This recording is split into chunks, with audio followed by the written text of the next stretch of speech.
respon Pak Jokowi yang katanya debat itu menyerang personal? Iya, Jokowi ini juga baper juga.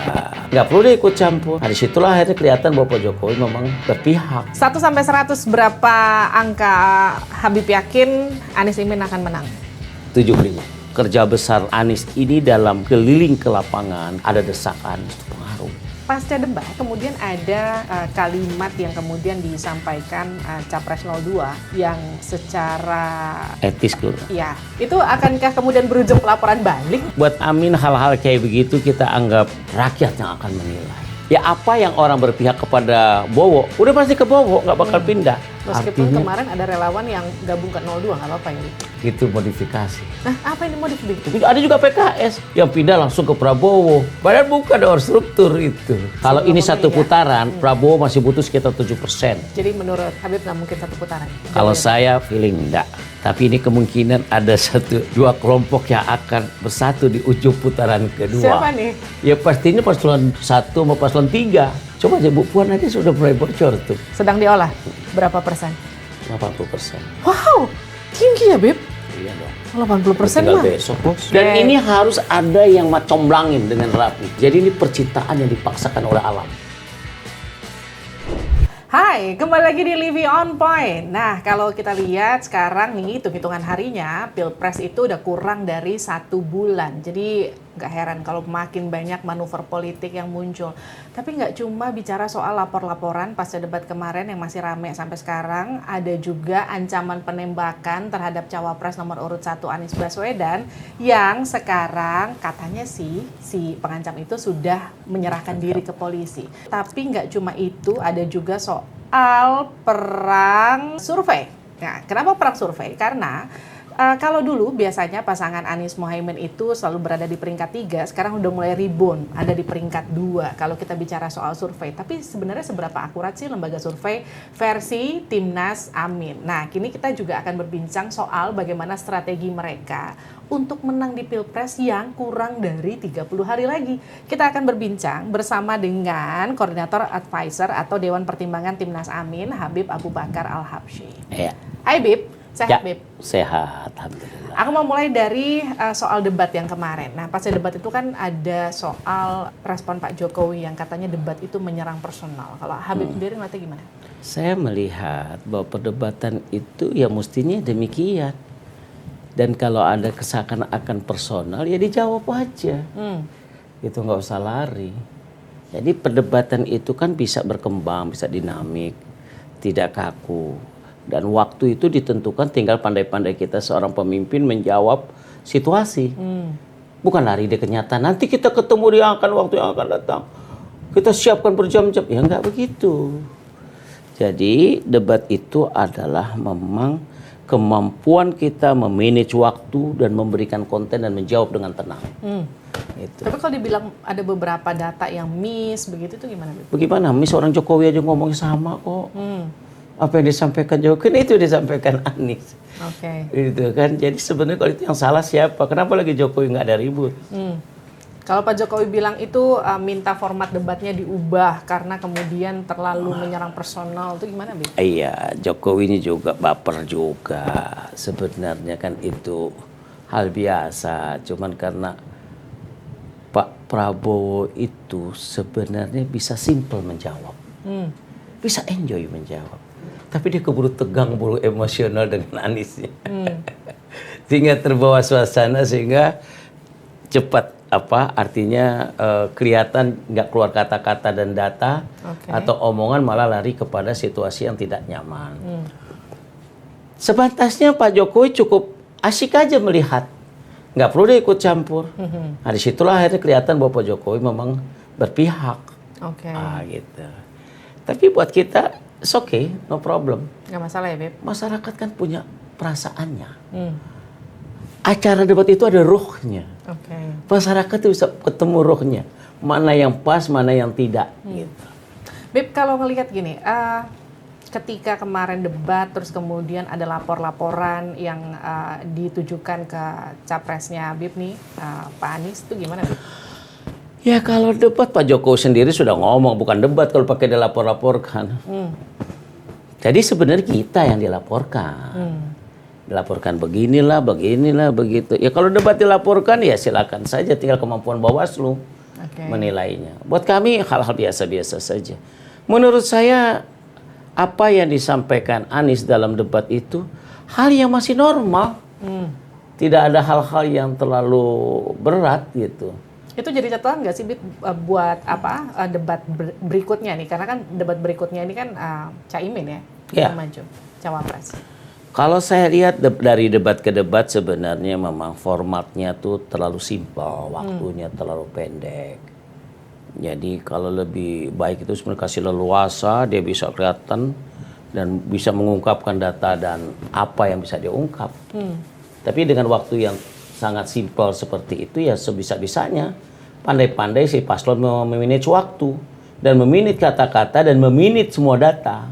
Ada catatan khusus nggak untuk Caimin? Jangan kemudian nanti ada data yang miss, kemudian nanti beresiko dilaporkan, jangan begini, ada begitu nggak catatan? Ya pastinya setiap paslon punya catatan sendiri, setiap ingin tampil. Apalagi tema besoknya tentang pangan kalau tidak salah ya. Tentang apa itu temanya? Jadi tentang daerah tertinggal kalau nggak salah. Daerah tertinggal atau apa gitu. Jadi banyak hal titik plus minusnya kalau kita lihat dalam perdebatan. Tapi memang kita nggak mungkin mencari seideal-idealnya. Ada aja komplain sebagai pengamat. Contoh penempatan saja. Penempatan ketua-ketua partai ditutup dengan para ahli, para doktor, para profesor. Dan profesor itu datang cuma sekedar untuk mengambil kertas untuk ngungkapin. Sebenarnya kalau coba dia yang bertanya, dia yang berdialog, mungkin akan lebih hidup. Tapi memang suasana itulah yang kemampuan KPU kita ya, baru seperti itu. Tapi kalau kita lihat dari hasil debat-debat yang ada, masyarakat punya kemampuan menilai sendiri. Nah, kalau bicara soal kemampuan menilai masyarakat, elektabilitas pasangan Amin ini kan mulai rebound ya, Bip ya. Kalau biasanya ada di peringkat 3, sekarang sudah masuk ke peringkat 2 begitu. Naiknya cukup lumayan berprogres begitu katakanlah. Ini pengaruh debat nggak, Bip? Tidak terlalu. Nggak pengaruh. Tidak terlalu. Debat tidak terlalu, tetapi kerja lapangan yang terlalu. Debat cuma sifatnya umum. Ya. Artinya kalau yang sudah berpihak itu berpihak, kecuali yang undecided ya. Nah, itu yang punya penilaian. Ya apa yang orang berpihak kepada Bowo, udah pasti ke Bowo, nggak bakal pindah. Pasti udah ke situ. Tinggal permasalahannya debat itu mempengaruhi umum. Tinggal kita lihat kalau dari hasil survei, memang kerja besar Anies ini dalam keliling ke lapangan, ke daerah, ada desak Anies itu pengaruh. Pengaruh ke daerah. Apalagi desak Anies itu dengan dialog-dialog yang sangat real. Kehidupan masyarakat nyata di bawah. Gitu. Dan dia dihadapi dengan perdebatan-perdebatan yang hidup. Begitu. Nah, balik lagi soal debat kan, pasca debat kemarin ketika misalnya Pak Anies dianggap menyerang pribadi Pak Prabowo, kemudian ada anggapan gini, loh Pak Anies itu kan ibaratnya seperti putra politiknya Pak Prabowo, kemudian ketika di DKI, kemudian kemarin didukung Pak Prabowo habis-habisan, sekarang kemudian jadi rivalnya Pak Prabowo, dan kemudian dianggap menyerang pribadi Pak Prabowo, itu gimana tuh? Menurut saya terlalu jauh penilaiannya. Prabowo juga nggak perlu seperti itu menilai sebenarnya. Karena Anies maju itu sendiri bukan karena Prabowo sendiri. Itu pengaruh dari ada Mardhani, ada Sandi yang menyiapkan beliau. Pada saat itu juga kita tahu Anies maju itu disiapkan oleh yang namanya ayahnya Erwin, Pak Aksa Mahmud. Ketika di Sunda Kelapa dan sebagainya belakangan. Dan itu udah dijawab sekarang di media. Ya kebenarannya. Siapa yang mengantarkan beliau? Jadi nggak ada lah bab kayak begitu. Sekarang ini faktanya sekarang sudah bertarung dalam pilpres. Bukan jasa siapa dan jasa siapa. Sekarang bagaimana tampilkan kepada publik bahwa ia layak untuk menjadi Presiden Indonesia 2024. Dan rakyat akan melihat dari cara dialog, cara berbicara, cara menyelesaikan masalah. Tapi di sini kalau bisa diusahakan demokrasi ini berjalan tegak lurus yang baik lah. Jangan sampai asik sibukannya hanya memikirkan paslonnya sendiri. Apalagi dia itu adalah masih menjabat. Kan jadi dualisme. Pak Mahfud juga masih menjabat, si ini masih menjabat. Nah itu. pasca debat itu kan kemudian ada kalimat yang kemudian disampaikan Capres 02 yang secara Etis kurang. ya dianggap seperti itu ya. Gimana tuh, Bib? Itu akankah kemudian berujung pelaporan balik dari Timnas Amin atau dibiarin aja? Buat kita, buat Amin hal-hal kayak begitu kita anggap rakyat yang akan menilai. Meskipun kalimatnya agak kasar ya. Iyalah, banyak hal yang kasar yang keluar di publik setelah pasca debat. Yang buat kita biasa-biasa saja. Rakyat kan tahu roh kalimat yang enak didengar dan kalimat emosional yang tidak baik dari seorang pemimpin, rakyat akan menilai. Netizen itu sendiri yang akan nanti bersikap.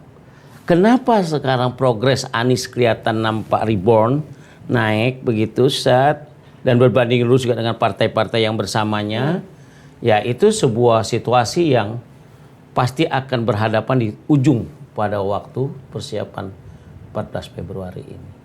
Tinggal nggak sampai 30 hari loh. Iya, karena kalau kita bicara soal waktu, debat aja udah tinggal 2 kali lagi. Ya.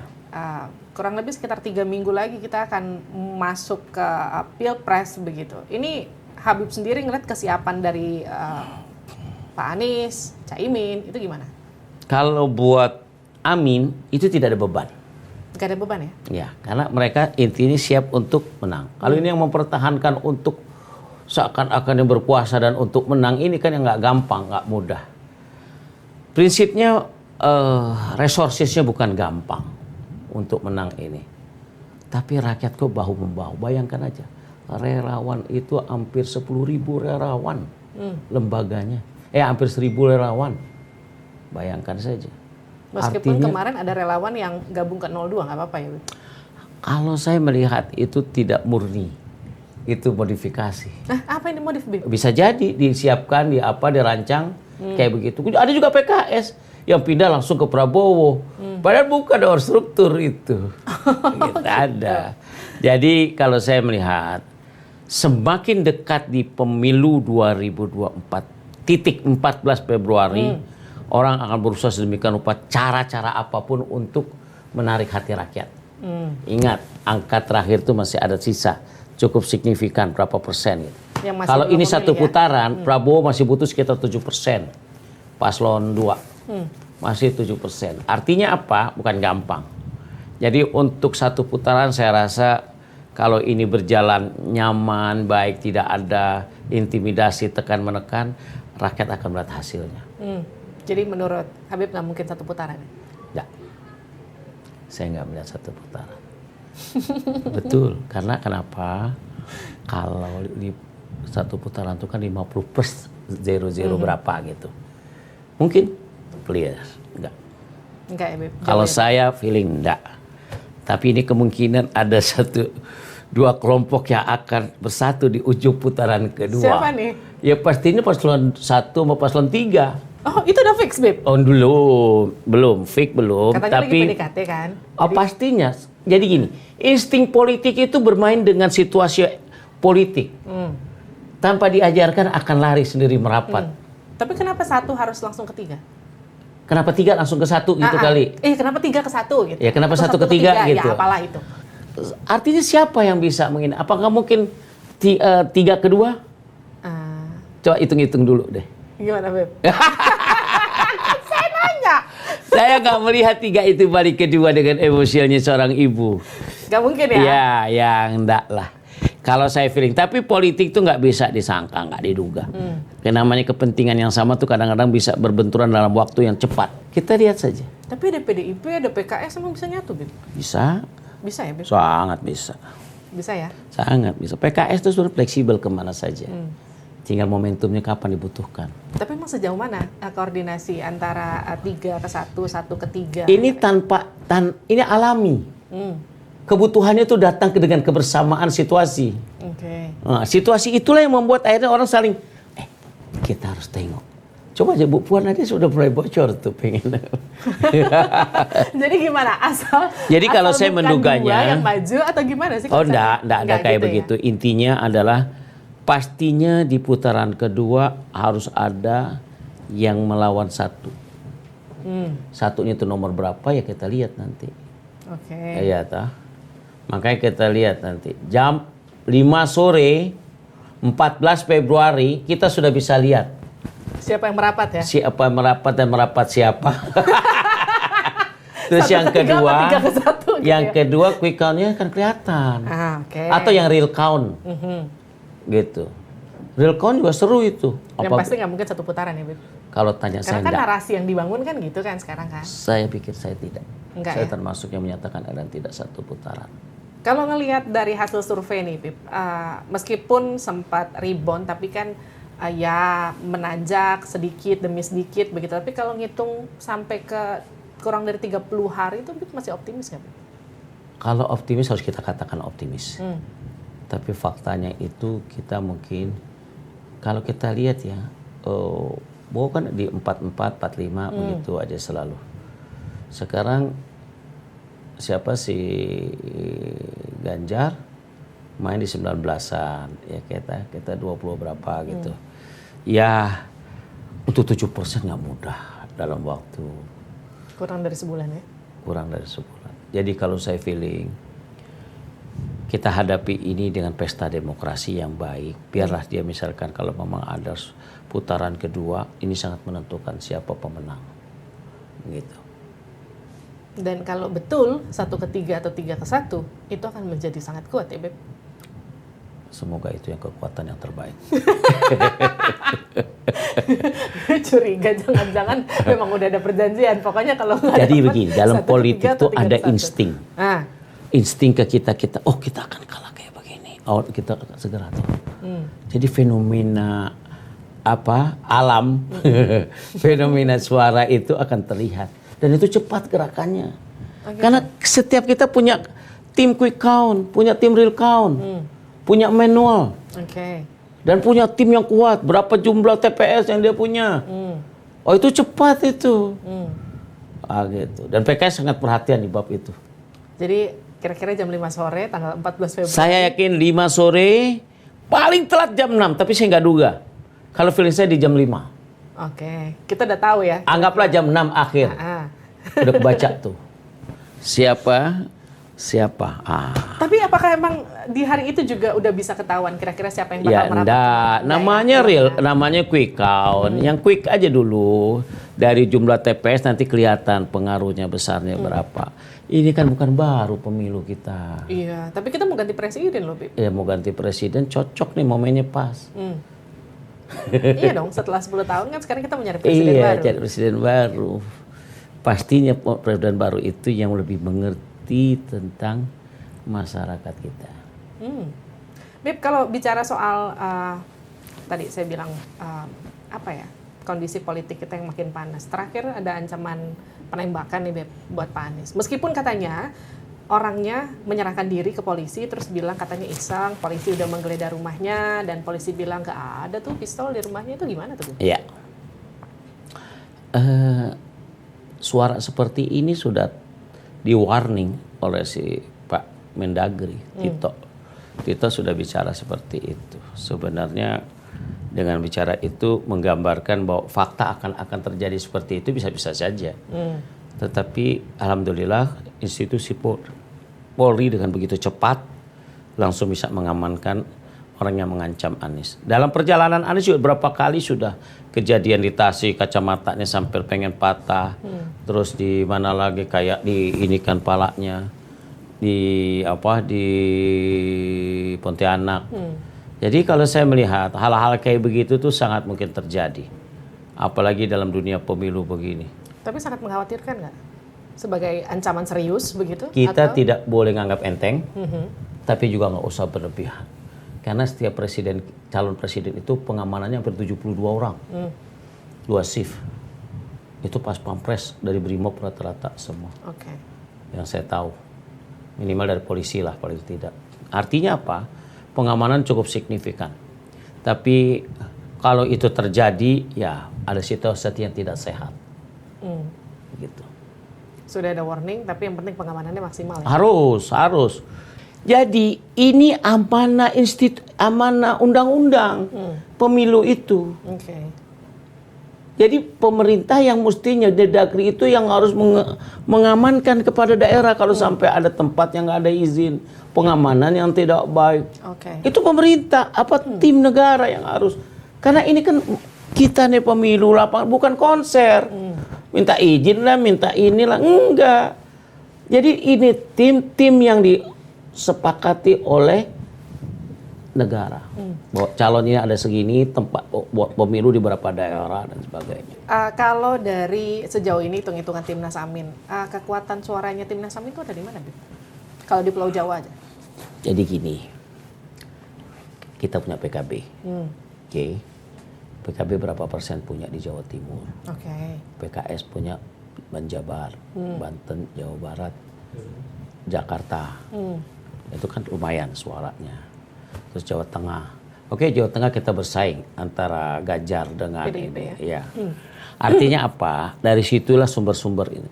Nah, tinggal bagian Sumatera lah. Kalau di Sumatera udah hampir Anies lah kalau saya hitung sih. Ya? Mulai dari Aceh, mulai dari Sumatera Barat. Apa Sumatera itu rata. Nah, tinggal jumlahnya. Feeling saya sebagai di paslon Anies ya. Tapi kan setiap itu kan punya cara kerjanya masing-masing. Tapi kalau Jawa Timur tuh kemarin Khofifah geser ke 02 tuh gimana tuh, Bib? Ya kita ancaman hadapi aja lah. Enggak ancaman. Dari awal juga sebenarnya udah dirancang begitu sebenarnya. Tapi suara NU kepecah-pecah dong. Oh iya, emang dari awal kan semua berebut NU. Si Mahfud diambil, mungkin tapal kudanya, Dr. Mahfud, terus memang NU ini bancaan. Jadi yang menarik, tinggal permasalahannya adalah Muhaimin kuat loh. Apapun jadinya yang non struktural artinya PKB di NU juga cukup signifikan. Jadi meskipun dan ulama-ulama senior nggak masalah. Tapi bukan kita anggap enteng. Tetap kita sebuah potensi tetap kita jaga. Artinya kan orang sudah merebutkan siapa Khofifah kan dari jauh-jauh hari. Iya toh. Tapi berebut Jatim kencang banget dong buat. Iya, tapi yang bisa mengamankan siapa? Aman nih Jatim. Ya, yang bisa mengamankan arti Khofifah boleh maju atau apa nggak ada apa-apa kan ya yang paling dekat lah. Gitu. Nah kalau bicara soal masa kampanye yang kurang lebih 2 minggu ya Beb ya? Ya 3 pekan lah. Ya 3 pekan ya. Nah bicara. Ya dengan minggu tenang ya oke. Pas. Daerah mana yang kira-kira masih belum kejangkau? Amin. Kita hampir kejangkau ya semua Indonesia Timur, pun Sorong baru kemarin terakhir. Ya nggak mungkin lah tenaga kita, tapi kan kita punya relawan-relawan. Kalau untuk sampai merata semua, kaedah pemilu tuh begini ya. Kaedah pemilu tuh tidak cukup APK. Ada yang disebut tatap wajah. Tatap wajah, ada silaturahmi, ada berbagi sesuatu, ada mendoakan. Selesai. Tapi kan biasanya warga itu kan pengen didengar. Didengar tuh kalau datang. Ketika datang disambangi itu semua daerah sudah ya nggak bakal bisa semua perwakilan. Nggak mungkin Jawa Timur semua kita datangin, tapi itu kan ada nanti ulama-ulamanya. Ulama-ulama PKB ini juga lumayan yang non struktural, yang tidak struktural NU berkelasnya cukup kagum juga itu. Ketika ke lapangan betapa heroiknya gitu ya, tapi ini kan 270 juta dan berapa nanti jumlah DPT kita lihatlah. Gini, kalau ngelihat pasangan sebelah, pasangan 02 ada Menhan di sana, ada anak presiden. Pasangan 03 ada mantan gubernur Jawa Tengah yang baru lengser ya. Terus ada di sana Menko Polhukam juga masih aktif. Sementara di pasangan Anies Imin, ini kan Pak Anies udah lama lepas dari Jakarta begitu. Artinya gini, nggak ada di struktural yang sekarang masih hidup di tengah pemerintahan. Itu jadi kelemahan atau justru jadi kekuatan sih? Plus minus. Bahwa Anies itu harapan rakyat dengan perubahan itu keras di Republik ini. Keinginan perubahan tuh keras sekali. Jadi bahwa kalau kata Pandana Baban udah jenuh dengan ada di sini, ya udah jenuh gitu. Jadi wajar kalau masyarakat ingin perubahan, pasti ingin lebih baik, itu aja. Beb, debat keempat, Cawapres nanti akan maju Caimin ya. Debat itu temanya nih kalau yang saya baca, pembangunan berkelanjutan, sumber daya alam, lingkungan hidup, energi pangan, agraria, masyarakat adat dan desa. Apa yang jadi concern utamanya? Ya, desa Pasangan salah satu tema yang besar, pangan termasuk besar. Karena kalau udah papan pangan, selesai sudah. Ya toh? Karena pangan ini masyarakat tuh membutuhkan yang konkret, yang bisa di depan mata gitu. Jadi kalau menurut saya tema ini tema yang tidak sulit lah, moga-moga buat Muhaimin. Apa sih yang paling diharapkan dari pasangan Anies Imin kalau dari suara-suara rakyat? Suara rakyat tuh ingin hidup lebih baik, kesehatan terjamin, makan lebih murah, papan pangan juga lebih murah. Itu yang diinginkan. Sekarang ini harapan perubahan itu hampir ada di seluruh Indonesia. Itu aja. Segitu pengen masyarakat berubah. Oh iya, udah rasanya pengen ganti deh yang ada nih, udah capek deh. Gak sabar mau 14 Februari ya, Bib. Bib, saya mau masuk ke kuis jawab cepat. 1 sampai 100 berapa angka Habib yakin Anies Imin akan menang? 75. 75. Sudah satu suara belum koalisi dengan 03? Kalau lolos putaran kedua. Sedang diolah. Berapa persen? 80%. Wow, tinggi ya, Bib? Iya dong. 80% tinggal mah. besok, Bos. Udah tinggal salaman ke 80%. Udah tinggal besok, Bos. Iya, Bib. Mau nunggu apa lagi? Jadi Waktu 03 nggak mungkin ke 02 bulan. ya, Bib? Butuh waktu tinggal 3 bulan setelah tanggal 14. Nggak bisa. Dan itu harus segera dibikin kesepakatan. Caranya kayak gimana, situasi nanti. Nah, atau kalau gabung visi misinya gimana tuh? Oh, simple. Tinggal merapikan visi itu kan gampang. Gampang ya, Beb? Gampang. Tinggal adalah kesepakatan. Tinggal masalah kesepakatan. Ini dari feeling saya ya. Kalau feeling lain ada berbeda, saya nggak tahu. Iya. Feeling saya ini bahwa kemungkinan besar untuk bertemu ini di titik 3 dan 1. Kalau saja ini terjadi suara yang tidak mungkin satu putaran, ketemu deh ini. Ketemu? Ketemu. Yang jadi penasaran kan gini, menyatukan banyak kepentingan pasti. Ini jadi kira-kira nih, Beb, 3 ke 1 atau 1 ke 3? Dua-dua saling bekerja. Tidak bisa bertepuk sebelah tangan. Oke. Nggak mungkin satu pengen ke 3, terus 3 pengen ke 1, terus nggak ada yang jelas. Oh, ini harus clear. Dan ini harus ada yang comblangin dengan rapi. Nah, Mas comblangnya udah ada belum? Oh, pasti akan muncul sendiri. Oke. Akan muncul sendiri. Jadi ini percintaan yang dipaksakan oleh alam. Oke. Kalau 1 ke 2 nggak mungkin ya? Saya ragu. Nggak mungkin ya? Ragu. Bukan kita mendahului Tuhan ya? 14 Februari. Ini kan kita bicara soal hasil survei kan? Iya, kalau saya lihat. Karena beliau sudah di 40 lebih. 44, 45. Tinggal sekitar 5 atau 6. Atau kalau dia turun naik ya tinggal 7 lah ya. Jadi 2 itu akan melenggang sendiri begitu? Kita lihatlah nanti. Beb, sosok Anies Baswedan seperti apa, Beb? Anies Baswedan orang yang enak didengar, pandai, mengerti bahasa yang simpel kepada rakyat. Prabowo Subianto? Tegas, lugas, sedikit emosional. Ganjar Pranowo? Orangnya pengen santai, pengen rilaks, tapi tinggal rakyat yang menilai. Siap menang atau kalah? Menang dong. Terima kasih, Beb. Masa siap kalah, nggak ada cerita siap kalah. Siap menang, siap kalah gitu ya kan, Beb? Siap menang dong. Siap menang ya? Nggak ada siap kalah. Nggak ada siap kalah. Pemilu ini adalah nasib hidup mati rakyat yang sebaik-baiknya. Terima kasih sudah bergabung di Living On Point. Itu dia tadi perbincangan saya. Kita ketemu lagi di Living On Point berikutnya. Sampai jumpa.